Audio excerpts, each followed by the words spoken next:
Well, it's been quite a journey through 34 lectures of modern thought. You should pat yourself on the back for a job well done. In these final 2 lectures, I'll try to show that the radical criticisms of first philosophy, of metaphysics and the theory of knowledge that we've seen in the 20th century do not end the story of philosophy. Now, it certainly seems to some philosophers that systematic metaphysics, trying to come up with a metaphysical theory of reality in general, is a dead letter, a dead field. But in today's lecture, I want to show that it's still possible to respond to some of these many criticisms we've seen constructively, to give a constructive response to them. Today, I'll feel free to express my own views, not because they're so important, but to try to show how one working philosopher can still try to come to metaphysical conclusions in light of all the radical 20th century criticisms of metaphysics that we've reviewed, and to do this as an example to show you how you yourself might find your own way forward with respect to these questions. Now, you may remember a quotation from Bertrand Russell in our first lecture saying that modern science presents a purposeless world, void of meaning, all our lives being just an accidental collocation of atoms.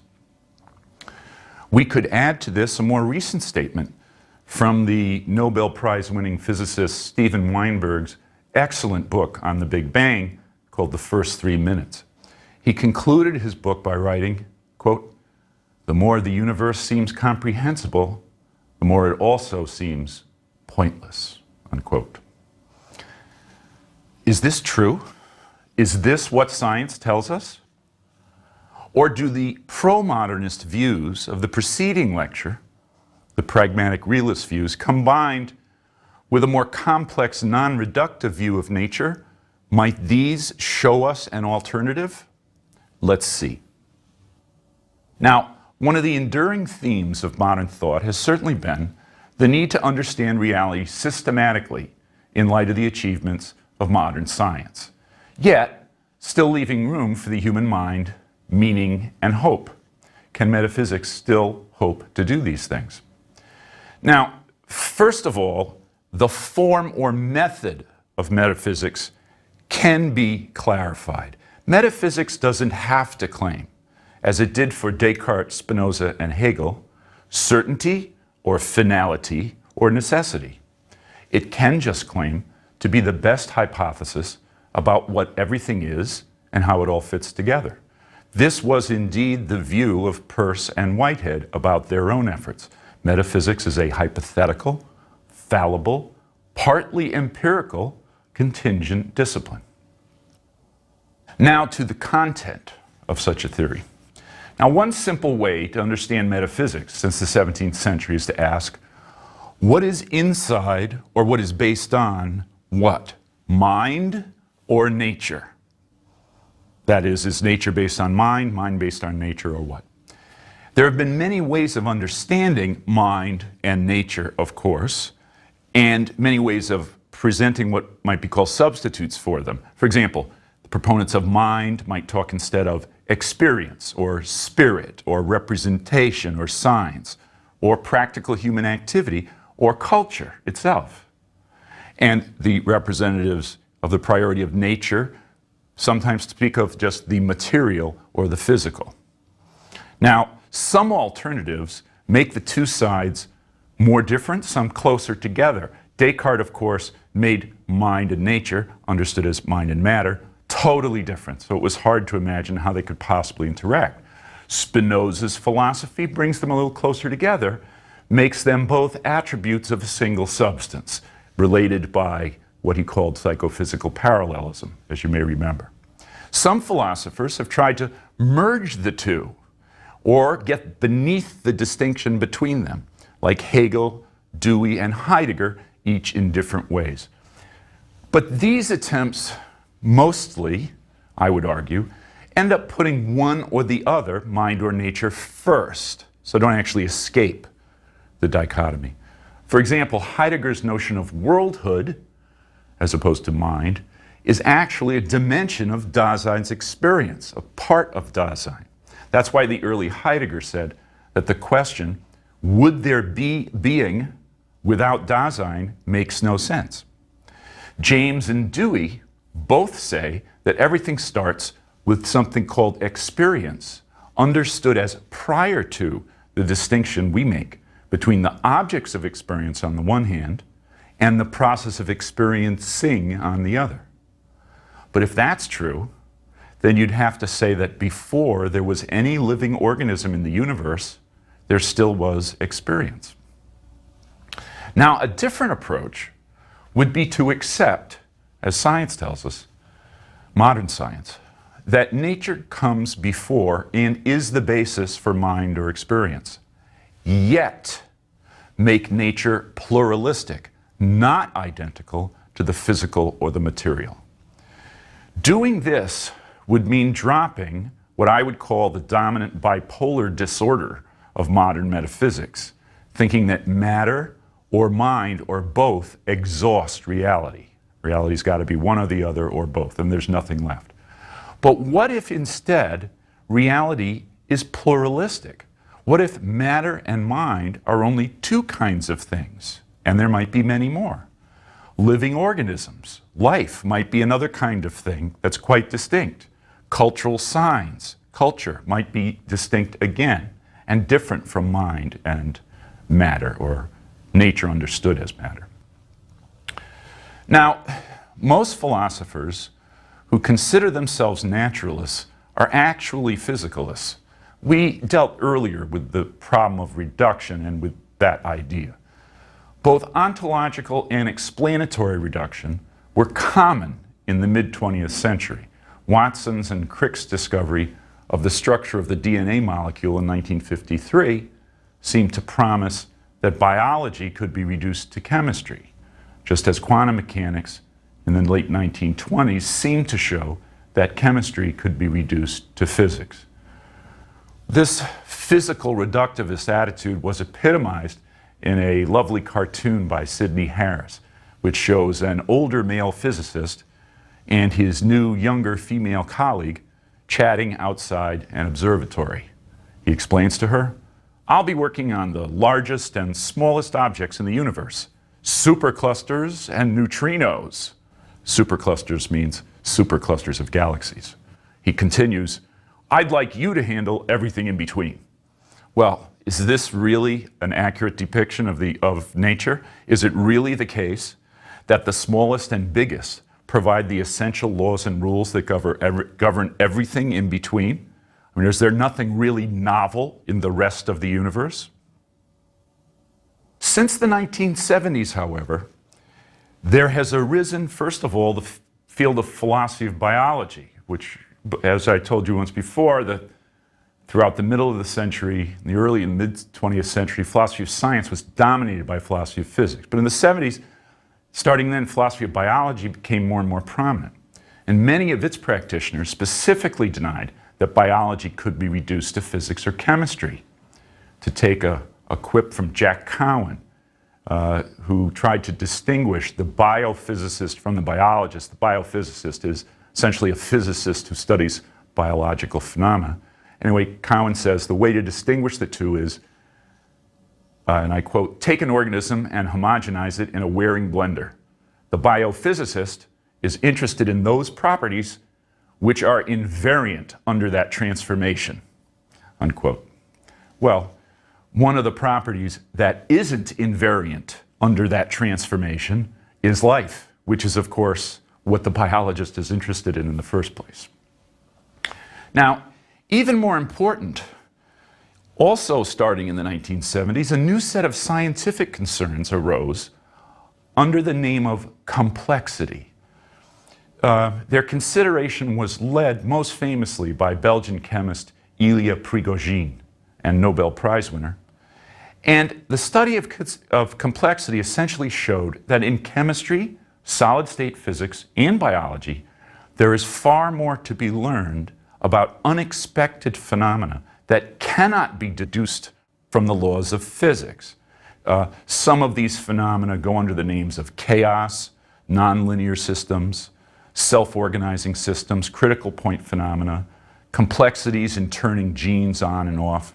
And as Philip Anderson famously wrote in his 1972 essay entitled More is Different, processes above the atomic and subatomic levels, hence with larger and more complex entities than the relatively simple particles dealt with by quantum mechanics and at the atomic level, processes above that level often do not follow the same rules as their subatomic components.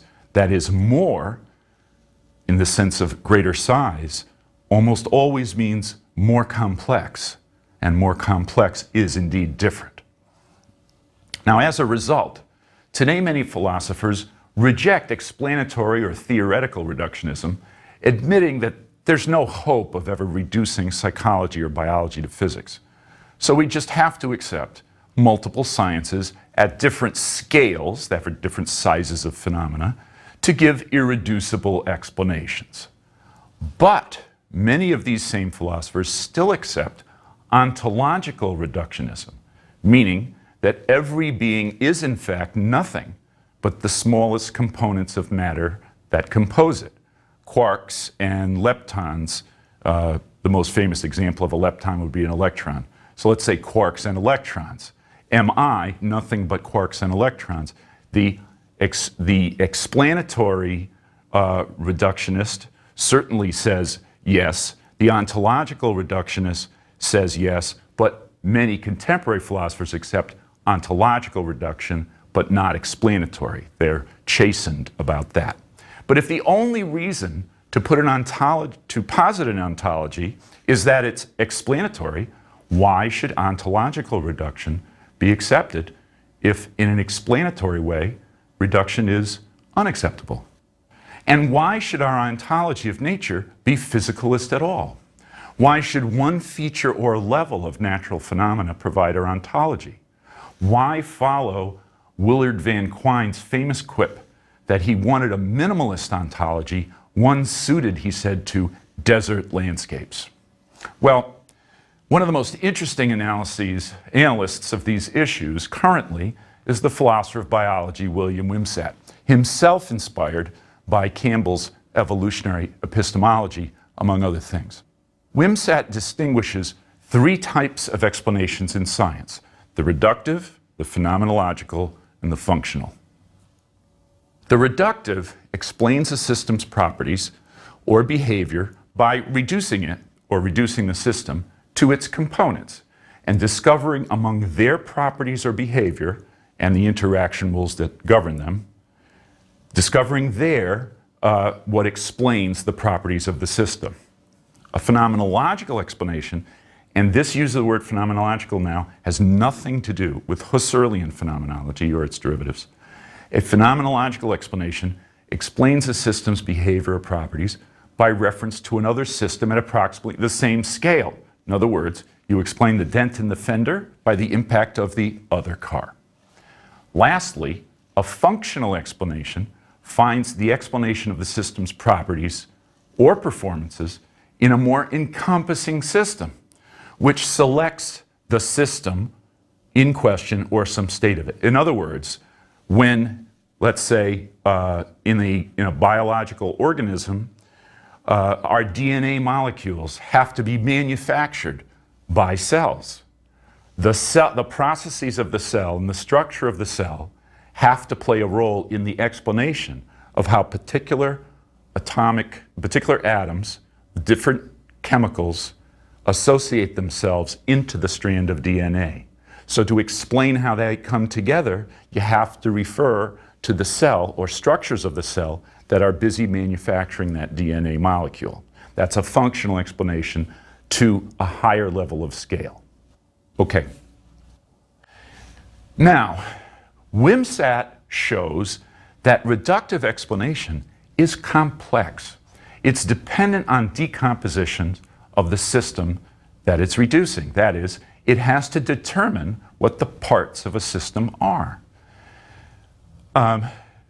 This may not be apparent to many, but in fact, there are lots of different ways to pick parts or map the parts of many natural systems. This is especially true once you get to biology.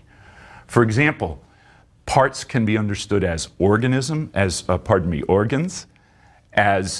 the density or amount of different chemicals, as charts of electrical conductivity, as cybernetic or information channels.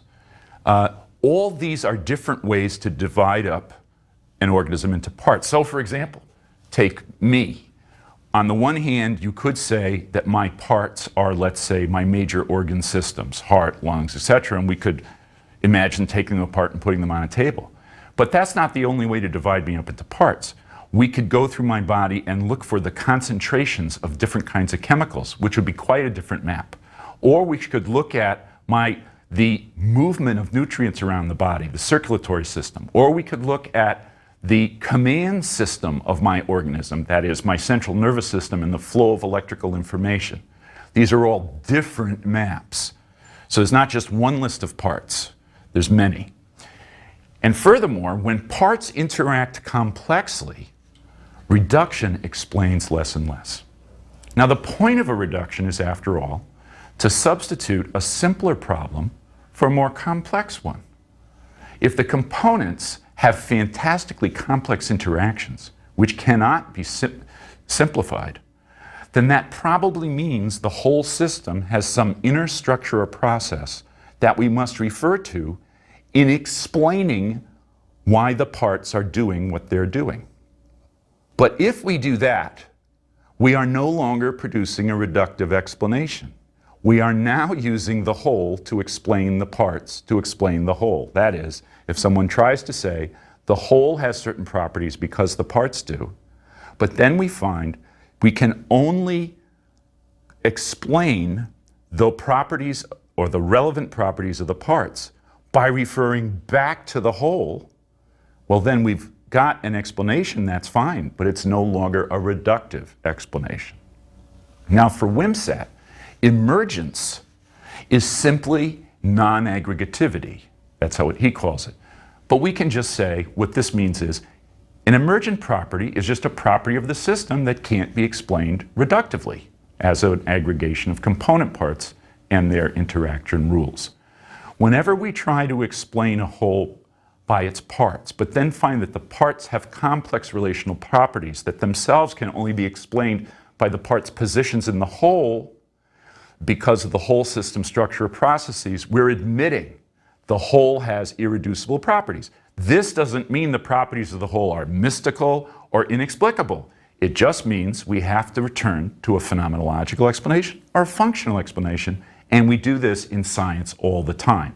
That's all emergence is, according to Wimsatt.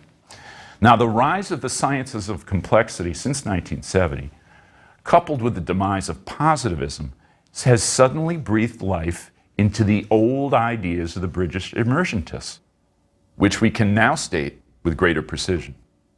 Thus, the title of a recent book by Philip Clayton and Paul Davies, The Reemergence of Emergence. There are many ways to view this reemergence, but the point is the idea of emergence has come back. It no longer looks as moribund as it once was. Now, Wimsatt has no reluctance to draw the ontological conclusion from this.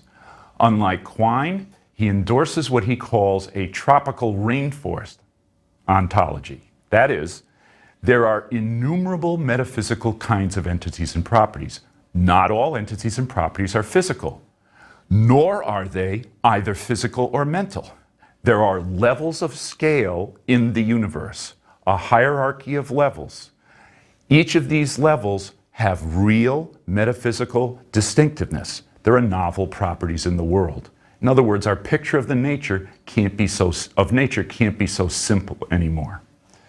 Cosmic, chemical, and biological evolution have been such as to produce causal entities at particular scales or sizes, constituting layers of causal interaction, or, as Wimsatt puts it, peaks of regularity and identification.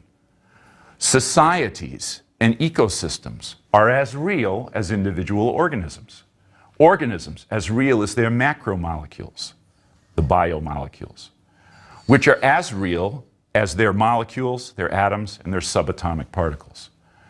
These vast kinds of things are arranged in a hierarchy of levels of complexity.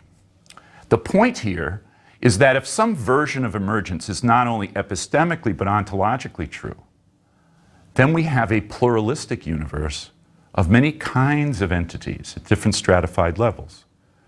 What these levels are is a matter of disagreement. But to start with, we can at least distinguish the physical, the chemical, the biological, the mental, and I would say the cultural.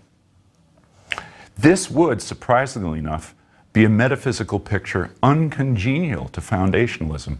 For if ontology is emergent, we cannot say that the simplest or the largest determines the nature of what is in between, unlike the cartoon we discussed earlier.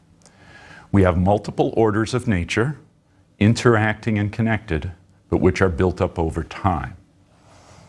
It would then be possible, in an updated form of British emergentism, to understand the physical, the chemical, the biological, and yes, the mental and the cultural, as different kinds, different metaphysical kinds of natural entities and properties arranged in a hierarchy of dependence.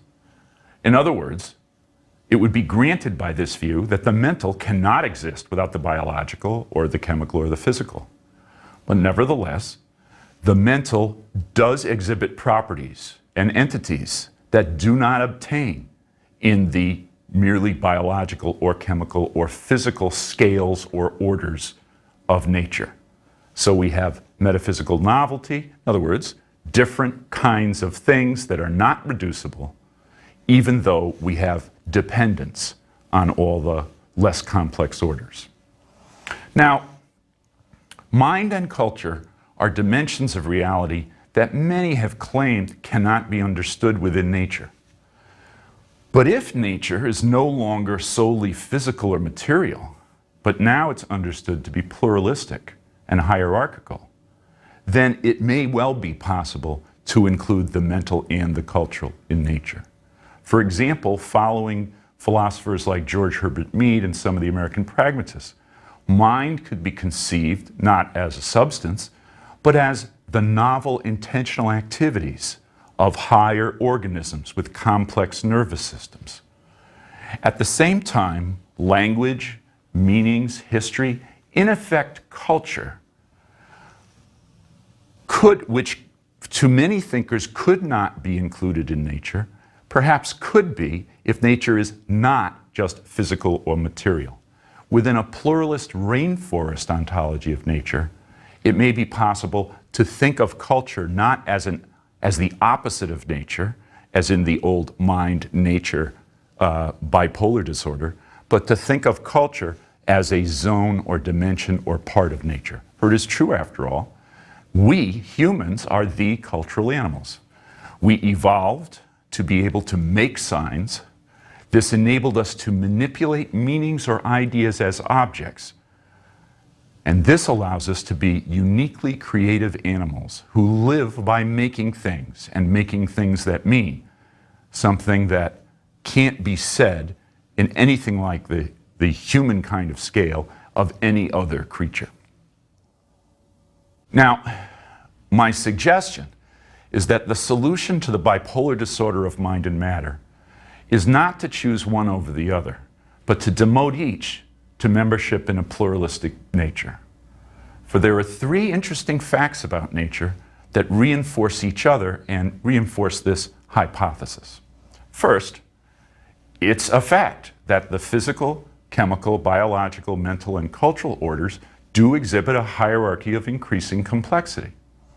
Second, as such, nature has forced us to construct different sciences for these orders.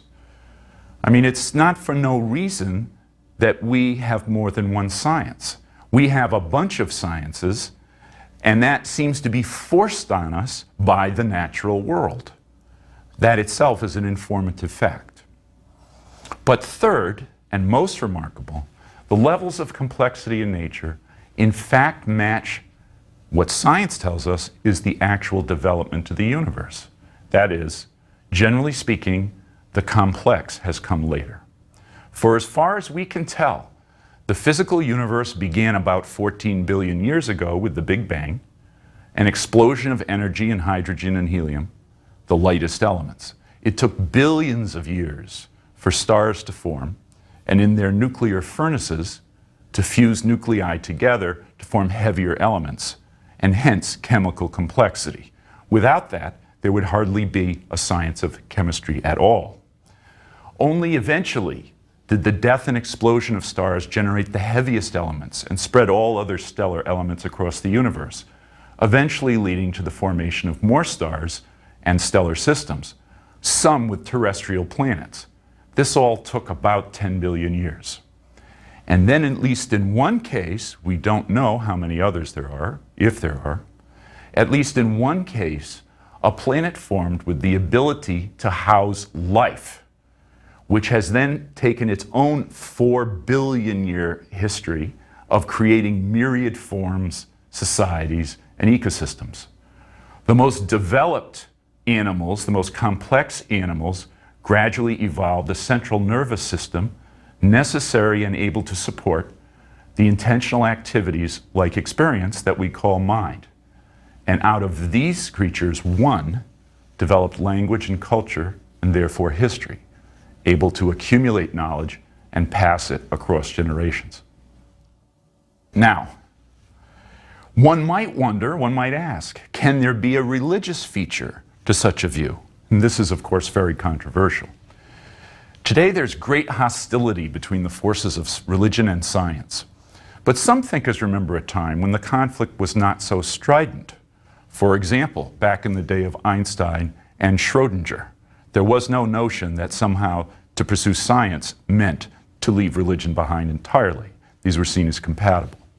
Karl Popper himself pointed out that Darwin's discovery that the fitness of an organism for its environment can be the result of natural selection and not divine design does not rule purpose or design out of the natural world. Popper actually quotes Darwin. Darwin was responding to William Paley's famous old argument for the existence of a designer of the universe. And Darwin wrote, "I cannot think that the world, as we see it, is the result of chance. And yet, I cannot look at each separate thing as the result of design." He concluded, "With respect to design, then, I feel more inclined to show a white flag than to fire a shot," unquote.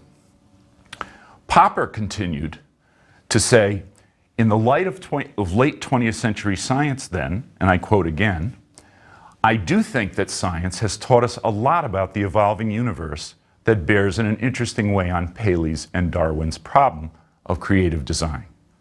I think that science suggests to us, tentatively of course, a picture of a universe that is inventive or even creative, of a universe in which new things emerge on new levels," unquote. Now, none of this creativity has to be understood as deterministic, I should point out, or certain or inevitable.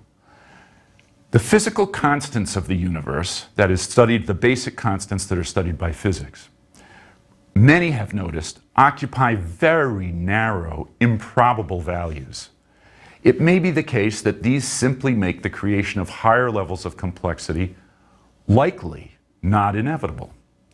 There is no contradiction between a universe of chance and a universe structured so that chance is likely to lead to increased structure. There's also no contradiction between recognizing that in our universe, because of the second law of thermodynamics, entropy, or you could say disorder, or better, lack of structure, movement toward equilibrium, is constantly spreading and increasing. That's simply the price that must be paid by locally increasing complex structure. So whenever structure increases in one place, disorder, you might say, increases elsewhere. That doesn't conflict with this underlying view.